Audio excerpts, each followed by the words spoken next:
wabarakatuh. Yang terhormat Ibu Lisa selaku Kepala Sekolah SD Negeri 1 dari Lampung. Yang saya hormati rekan-rekan sejawat saya yang telah menyempatkan waktunya untuk mendampingi saya untuk diseminasi menyebarkan pemahaman dan penerapan pengalaman budaya positif oleh saya CGP Angkatan 11 Indonesia Kita Awal.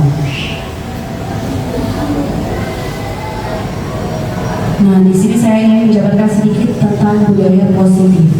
Budaya positif merupakan perwujudan dari nilai-nilai atau keyakinan universal yang diterapkan di sekolah kita.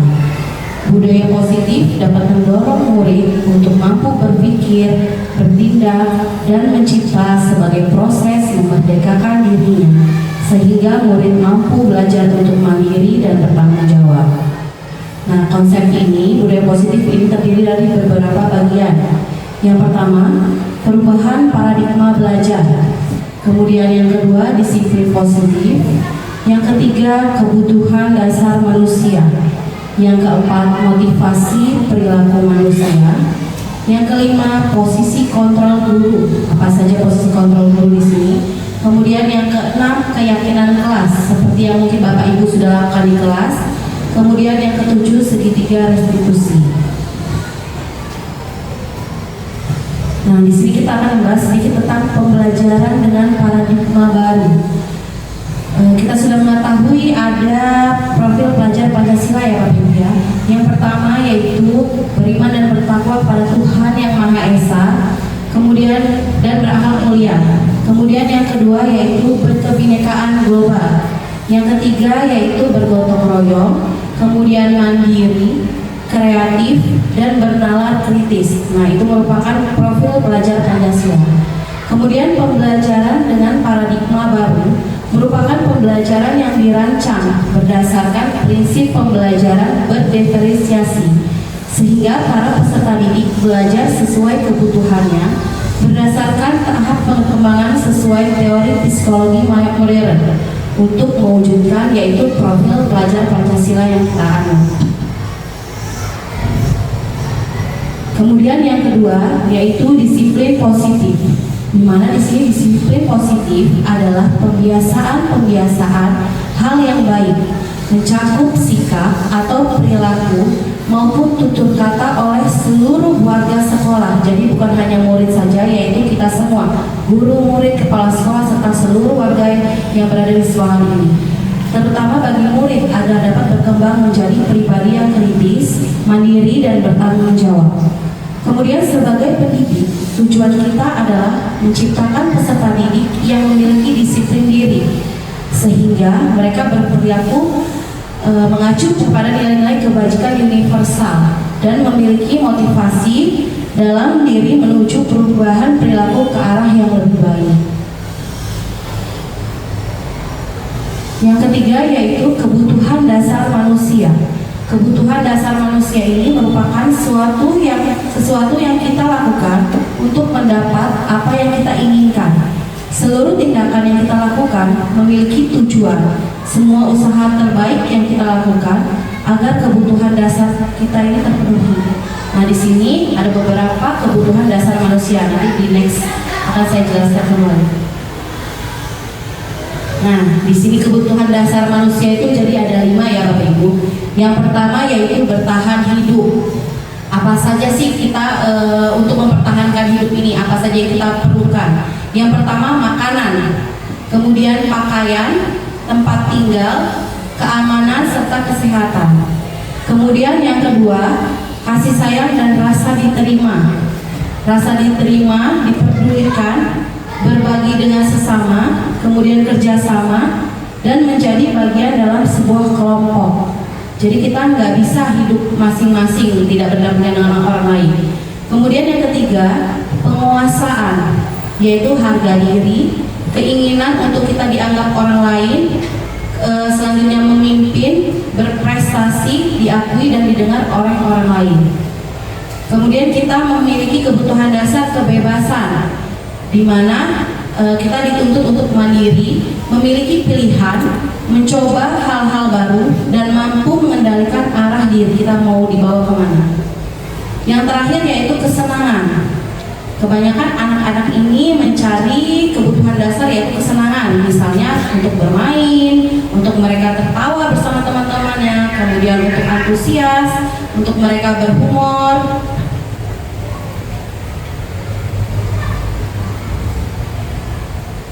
Selanjutnya kebutuhan dasar manusia.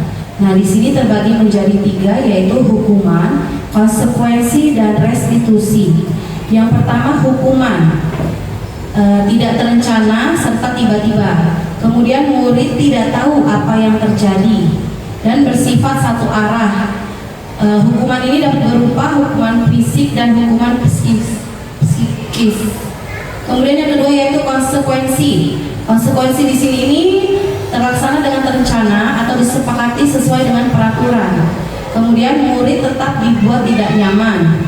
Selanjutnya yaitu sikap guru selalu memonitor murid. Nah, di sini ada yang namanya restitusi Bapak Ibu, di mana proses menciptakan kondisi bagi murid untuk memperbaiki kesalahan. Proses kolaboratif yang mengajarkan murid untuk mencari solusi, bukan untuk kita marahi. Nah, di sini ada 5 posisi kontrol guru. Yang mana nih kira-kira Bapak Ibu yang udah alami? Pernah nggak nih sebagai posisi penghukum? Pernah nggak? Nggak pernah ya? Kalau saya pernah, alhamdulillah. Kemudian yang kedua, pembuat merasa bersalah. Yang ketiga yaitu sebagai teman. Yang keempat sebagai pemantau, dan yang kelima sebagai manajer. Nah, di sini ada sebuah kasus.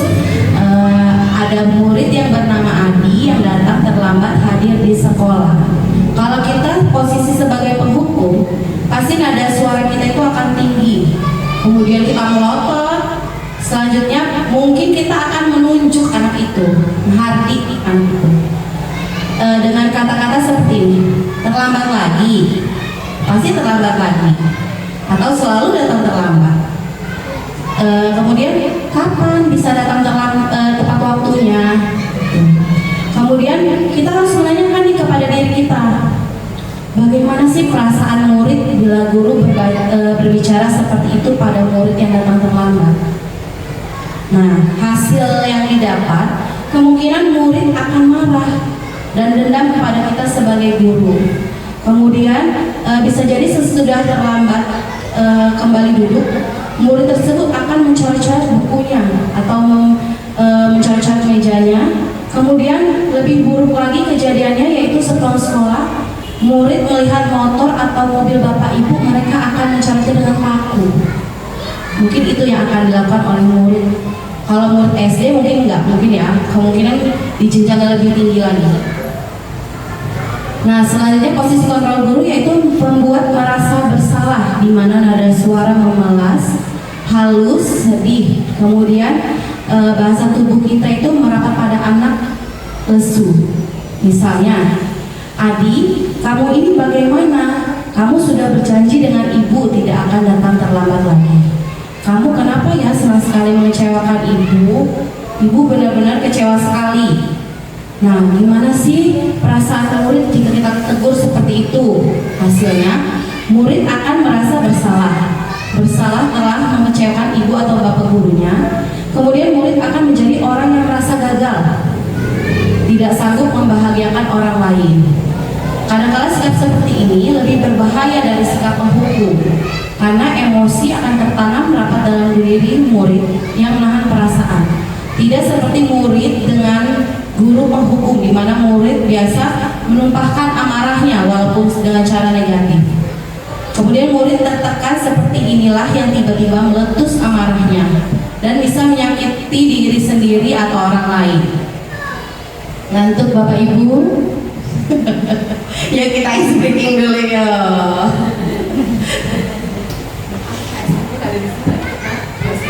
Tepuk semangat. Semangat. Boleh minum dulu Bapak Ibu.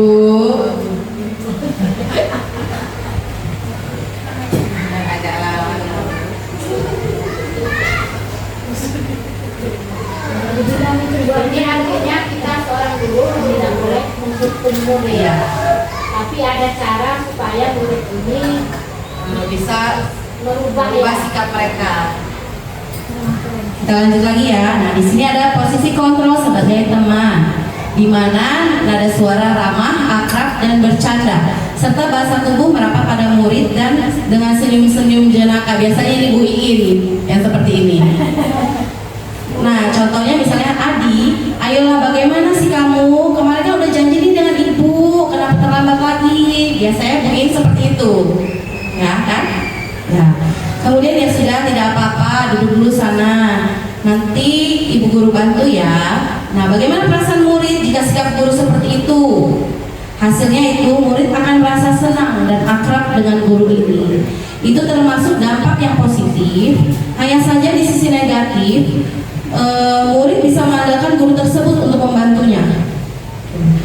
Akibatnya dari posisi teman, Adi akan hanya berbuat sesuatu bila yang menyuruhnya adalah guru, belum tentu dengan guru yang lain gitu. Jadi hanya kepada guru yang dia anggap sebagai temannya, itulah dia yang akan mengandalkan guru tersebut. Selanjutnya yaitu posisi guru sebagai pemantau, nada suara datar, bahasa tubuh yang formal. Misalnya di sini, Adi, tahukah kamu jam berapa kita memulai pelajaran? Tahu Pak, kamu terlambat 15 menit. Apakah kamu sudah mengerti konsekuensi yang harus dilakukan bila terlambat? Kemudian Adi menjawab, paham Bu, saya harus tinggal di kelas pada jam istirahat nanti untuk mengejar ketinggalan saya dalam pelajaran tadi. Nah, kemudian guru berkata, ya benar, nanti kamu jam istirahat harus tinggal di kelas untuk menyelesaikan pembelajaran yang tadi. Saya tunggu ya. Kemudian bagaimana nih perasaan muridnya? Nah, di sini murid memahami konsekuensi yang harus dijalankan karena telah melanggar suatu peraturan di sekolah. Guru tidak menunjukkan sebuah emosi, tetapi menjadi marah yang membuat merasa berbuat kesalahan. Murid tetap dibuat tidak nyaman dengan hal itu, karena guru tetap harus memantau murid saat mengerjakan tugas di jam istirahat seorang diri. Jadi kasihan tuh anak kalau misalnya dia harus ngerjain sedangkan teman-temannya udah istirahat semuanya.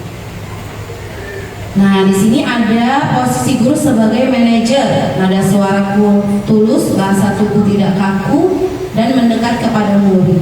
Contohnya, Adi, apakah kamu mengetahui jam berapa pelajaran kita dimulai? Tahu Pak, jam 7. Ya, jadi kamu terlambat. Kira-kira kamu akan memperbaiki tidak masalah ini? Saya bisa menanyakan kepada teman saya Pak untuk mengejar tugas yang tertinggal. Baik, itu bisa dilakukan. Apakah besok masalahnya kamu bisa hadir tepat waktu lagi?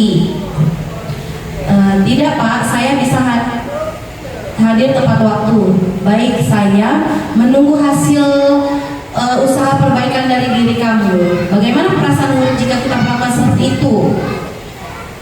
Nah, pada posisi manajer, nada guru tidak perlu marah, tidak perlu meninggi suaranya, apalagi sampai menunjuk atau menghardik murid. Di sini kita fokus pada murid, bukan untuk membahagiakan guru atau murid. Sudah mengetahui adanya suatu masalah dan sesuatu perlu terjadi.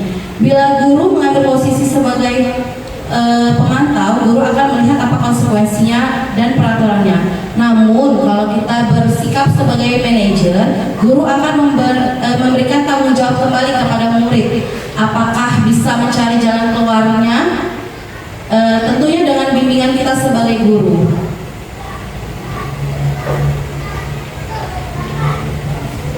Nah, ini contoh lain penerapan 5 posisi kontrol guru.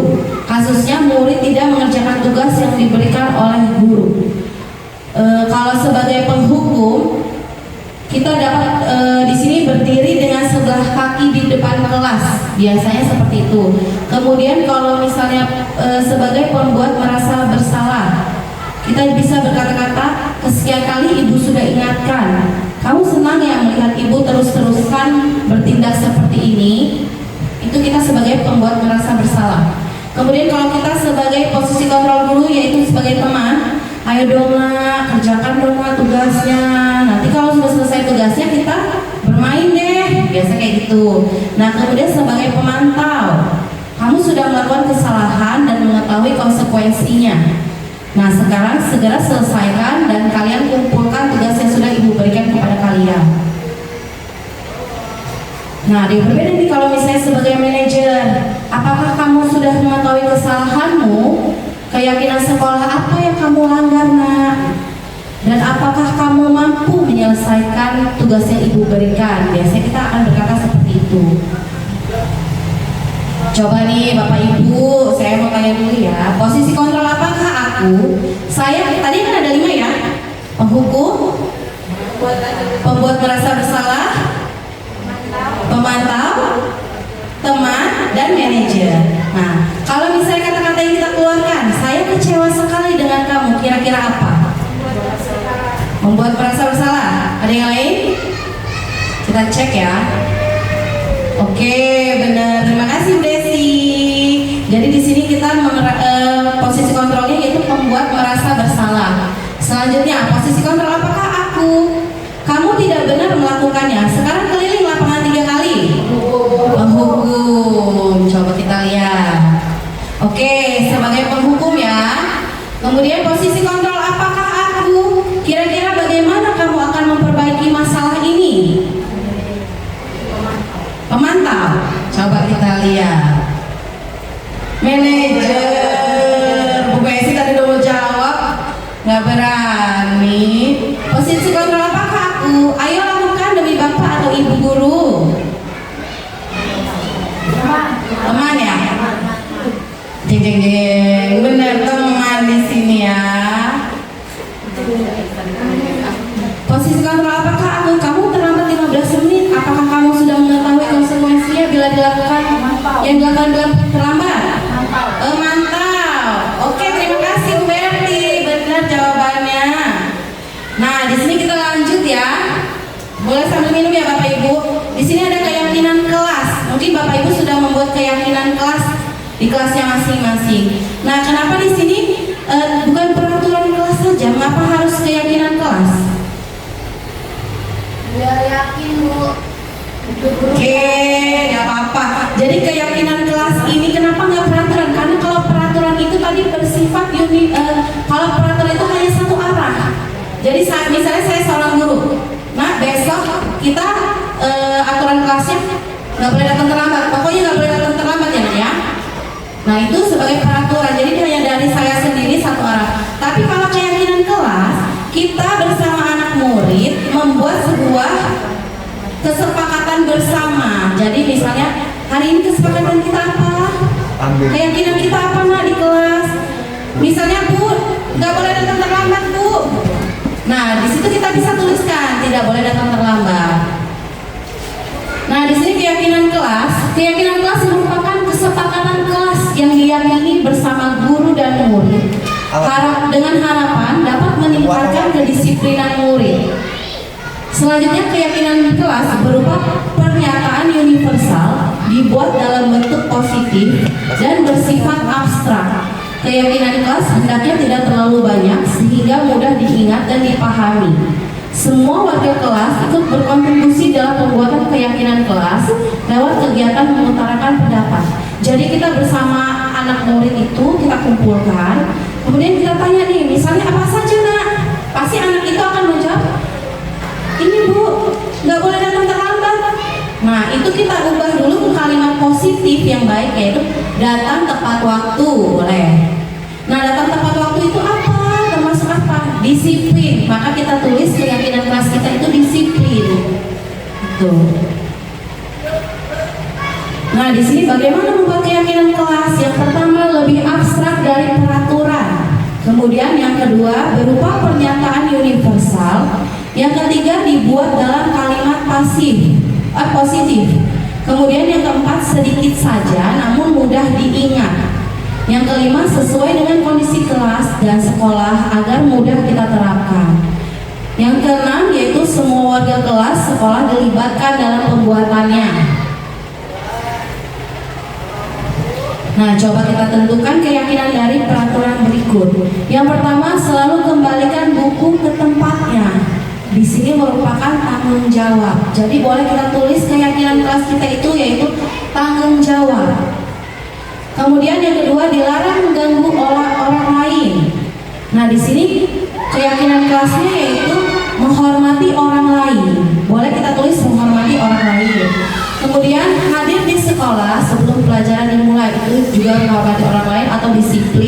berkomitmen.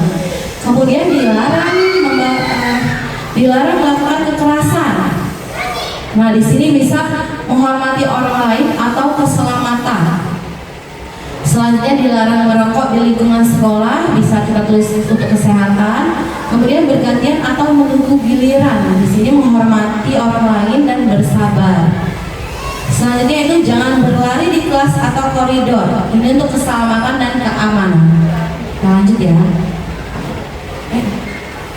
Nah, di sini kita harus berdiskusi mengenai peraturan yang pertama.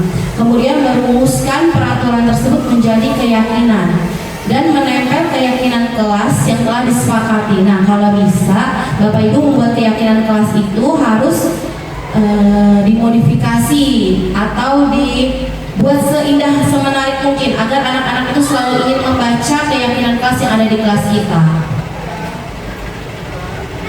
Nah, yang ketujuh yaitu segitiga restitusi. Apa sih segitiga restitusi itu? Segitiga restitusi adalah suatu proses dialog yang dijalankan guru atau orang tua agar dapat menghasilkan murid yang mandiri dan bertanggung jawab. Di mana segitiga restitusi membantu murid memiliki tujuan, disiplin positif dan memperbaiki diri setelah berbuat salah. Di sini restitusi bukan untuk menembus kesalahan, namun untuk belajar dari kesalahan. Jadi di sini murid itu adalah kalau di sekolah ini tempatnya bertanya, tempatnya berbuat salah, itu namanya murid. Tapi kalau mereka sudah di luar, mereka harus benar. Nah, di sini segitiga restitusi ini ada 3. Yang pertama menstabilkan identitas. Kemudian yang kedua validasi tindakan yang salah. Yang ketiga menanyakan keyakinan kepada murid. Nah, di sini menstabilkan identitas. Kata-kata yang bisa kita ambil atau kalimat yang bisa kita buat yaitu kita bisa bicara kepada murid, berbuat salah itu manusiawi loh nak. Atau tidak ada nak manusia yang sempurna di dunia ini. Atau bapak ibu juga pernah loh nak melakukan kesalahan ini. Nah, kemudian bapak ibu tidak tertarik mencari siapa yang salah, tapi bapak ibu ingin mencari solusi dari permasalahan kita ini. Kamu berhak merasa begitu. Selanjutnya yaitu validasi tindakan yang salah. Nah, kata-kata yang bisa kita pakai yaitu kamu pasti punya alasan mengapa melakukan hal tersebut. Yang kedua yaitu padahal kamu bisa melakukan yang lebih buruk dari ini ya nak ya. Atau kamu patut bangga pada dirimu sendiri karena kamu telah melindungi sesuatu yang penting untuk kamu. Nah, langkah yang ketiga yaitu menanyakan keyakinan. Bisa kita tanyakan kepada anak, apa sih nak keyakinan dan kelas yang kita buat? Kemudian nilai-nilai apa yang telah kita sepakati di kelas? Seperti apa gambaran kelas yang ideal menurut kamu nak? Atau kamu mau jadi orang yang seperti apa nak? Itu bisa kita tanyakan kepada murid-murid. Nah, di sini saya ingin memberikan contoh segitiga restitusi yang sudah saya buat.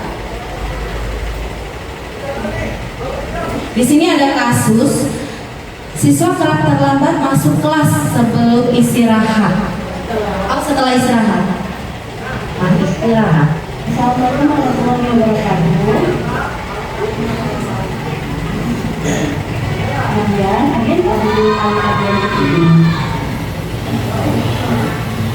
jadi gini kemarin Adian kan habis istirahat terlambat masuk ke kelas. Apa sayang?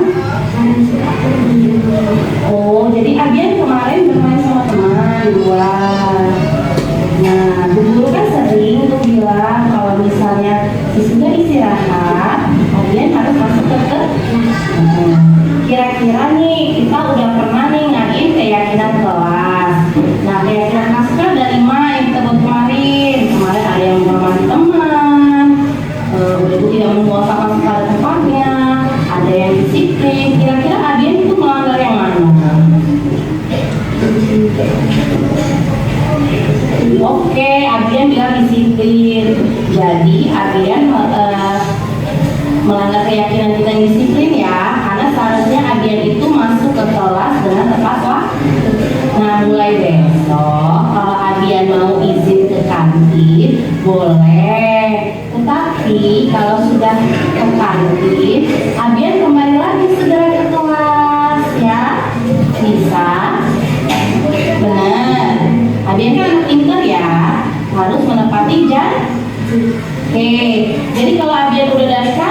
kalian boleh main, tetapi waktunya kalau sudah masuk ke kelas, kalian harus masuk ke kelas ya.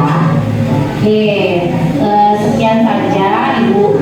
Akhiri, wassalamualaikum warahmatullahi wabarakatuh. Kasus 2 yaitu mengobrol dengan teman saat siswa lain sedang memberikan penjelasan. Nah, kami sama kalian, kamu nggak kenapa berhubungan dengan sini?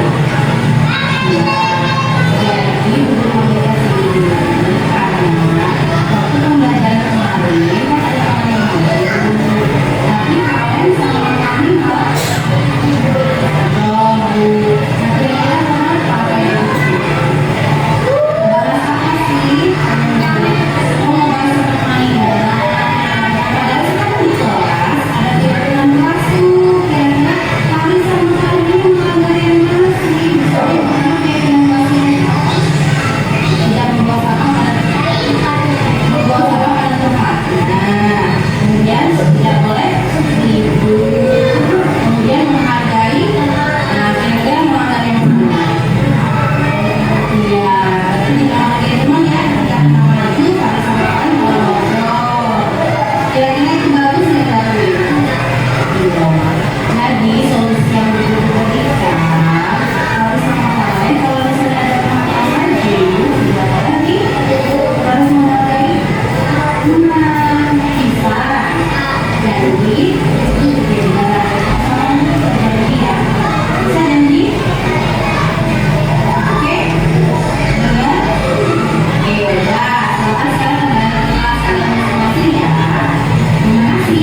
Sekian pemaparan.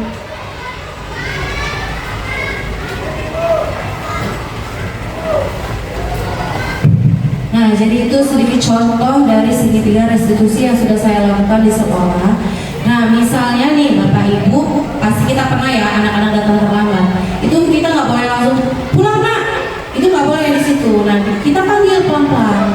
Kita tanya dulu kenapa sih anak ini bisa terlambat. Gitu. Kita dudukkan bersama, kita tanya. Memang semua anak pernah, Bapak Ibu guru juga pernah melakukan kesalahan terlambat datang ke sekolah. Kita tanya dulu alasannya apa ya nak datang terlambat ke sekolah. Nah, mungkin saja ketika dia mau berangkat datang ke sekolah itu ban motornya pecah. Jadi mau gak mau orang tuanya harus menambal ban tersebut dulu baru diantar ke sekolah. Kita harus tahu alasan kuat anak itu untuk melakukan hal itu apa. Nah, selanjutnya kita tanya, kira-kira nih kalau datang terlambat itu keyakinan kelas yang mana sih nak yang dilanggar? Ada nggak di peraturan di kelas? Nah, selanjutnya kita tanya, apakah besok akan diulangi lagi? Gimana solusinya biar nggak terlambat? Jadi kita tidak boleh menjudge anak terlebih dahulu. Kenapa? Kita harus tahu alasan mereka datang terlambat ke sekolah itu apa. Nah, seperti itu saja Bapak Ibu, sedikit diseminasi dari saya. Di kesempatan kali ini, apabila Bapak Ibu ada yang ingin bertanya, saya persilahkan.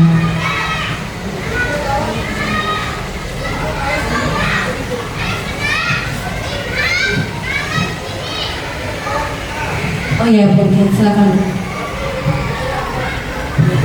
Ya, terima kasih Bu Indri sudah melihat presentasi dari Bu Indri tadi. Ada beberapa satu saja yang saya tanyakan tentang masalah disiplin positif ini. Mengapa sih adanya keyakinan kelas itu sangat penting untuk terbentuknya sebuah budaya positif? Itu saja, terima kasih. Baik Ibu Iki, terima kasih. Tadi soalnya pertanyaannya itu mengapa adanya keyakinan kelas penting untuk terbentuknya sebuah budaya positif. Nah, di sini karena keyakinan kelas itu merupakan kesepakatan kita bersama kita guru dan murid. Jadi sifatnya juga universal antara seluruh anggota kelas kita. Nah, di sini juga kita tidak membeda-bedakan suku, mau di suku Jawa atau latar belakang anak itu seperti apa. Apapun pendapat tentang kesepakatan kelas yang mereka utarakan harus kita terima semua. Nah, baik, mungkin seperti itu Bu Riki. Kemudian ada pertanyaan selanjutnya. Ya, Bu Nurul ya. Oke. Sebenarnya nih Bu Indri, apa sih yang harus dilakukan untuk membangun budaya positif di sekolah? Terima kasih. Baik, terima kasih Bu Nurul. Pertanyaannya itu apa yang harus dilakukan untuk membangun budaya positif di sekolah?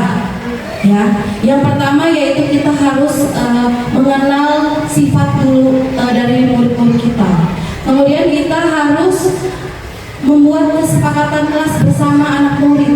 Jadi mereka akan menaatinya, akan malu jika melanggar peraturan yang mereka buat sendiri atau kesepakatan kelas, keyakinan kelas yang mereka buat sendiri. Nah, baik seperti itu. Ayo, dua lagi ya pertanyaannya ya. Oke, Bu Iin.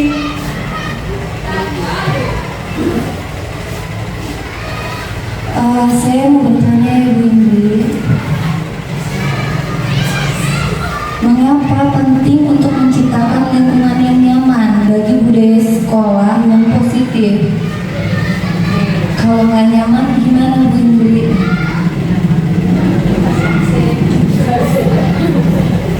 Ya, baik, pertanyaan dari Bu Iin yaitu mengapa pentingnya untuk menciptakan lingkungan yang nyaman bagi budaya sekolah yang positif.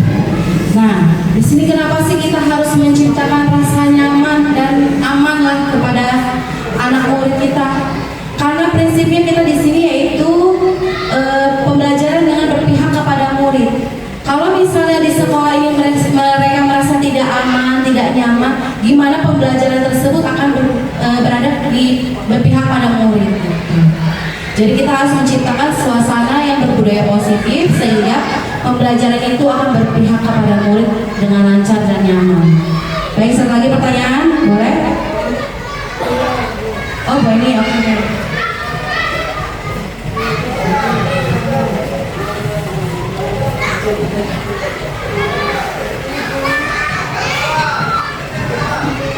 Mengapa disiplin lebih efektif daripada hukuman dalam membangun budaya belajar positif?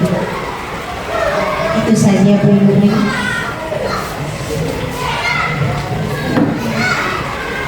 Baik, terima kasih Bu Eni. Pertanyaannya itu mengapa disiplin lebih efektif daripada hukuman dalam membangun budaya belajar positif? Nah, di sini seperti tadi yang kita ketahui bahwa keyakinan kelas itu atau peraturan yang dibuat itu kemauan dari anak dan disepakati oleh kita bersama. Nah, jadi di sini kenapa disiplin lebih efektif daripada hukuman? Karena di sini mendorong kesadaran diri anak untuk menaati peraturan yang ada di sekolah. Itu banyak. Bisa diterima? Oke, nah mungkin terima kasih saya ucapkan kepada Bapak Ibu yang telah hadir dalam diseminasi menyebarkan pemahaman dan penerapan pengalaman berbudaya positif di sekolah ini. Saya ucapkan wassalamualaikum warahmatullahi wabarakatuh.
Assalamualaikum warahmatullahi wabarakatuh.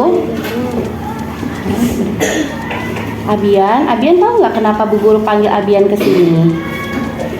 Nggak tahu. Nah, jadi gini, kemarin Abian kan habis istirahat, terlambat masuk ke kelas. Itu kenapa, sayang? Karena suka bermain sama teman. Oh, jadi Abian kemarin bermain sama teman di luar. Nah, Bu Guru kan sering tuh bilang kalau misalnya sesudah istirahat, Abian harus masuk ke Kelas. Kira-kira nih kita udah pernah nih ngadain keyakinan kelas. Nah, keyakinan kelas kan ada 5 yang kita buat kemarin. Kemarin ada yang menghormati teman, udah itu tidak memuas sampah pada tempatnya, ada yang disiplin. Kira-kira Abian itu melanggar yang mana? Oke, Abian bilang disiplin. Jadi Abian melanggar keyakinan kita yang disiplin ya, karena seharusnya Abian itu masuk ke kelas dengan tepat waktu. Nah, mulai besok kalau Abian mau izin ke kantin boleh, tetapi kalau sudah ke kantin Abian kembali lagi segera ke kelas ya. Bisa? Bener. Abian kan anak pinter ya, harus menepati janji. Oke, jadi kalau Abian udah dari kantin, Abian boleh main, tetapi waktunya kalau sudah masuk ke kelas, Abian harus masuk ke kelas ya. Oke, sekian saja Ibu akhiri. Wassalamualaikum warahmatullahi wabarakatuh. Nah, Fahri sama Valen, tahu nggak kenapa Bu Guru manggil ke sini? Nah, jadi Bu Guru manggil ke sini karena waktu pembelajaran kemarin kan ada teman yang maju, tapi Valen sama Fahri malah ngobrol, malah ribut. Nah, kira-kira kenapa kayak gitu? Ngebahas apa sih kalian? Oh, ngebahas tentang mainan. Nah, padahal kita kan di kelas ada keyakinan kelas tuh. Kira-kira Fahri sama Valen ini melanggar yang mana sih? Misalnya yang pertama keyakinan kelas kita itu apa? Tidak membuang sampah pada tempatnya. Kemudian tidak boleh ribut. Kemudian menghargai. Nah, kira-kira melanggar yang mana? Iya, berarti tidak menghargai teman ya. Ketika teman maju, Fahri sama Valen malah ngobrol. Kira-kira itu bagus nggak dilakuin? Enggak. Jadi solusi yang Bu Guru berikan, Fahri sama Valen kalau misalnya ada teman yang maju, tidak boleh nih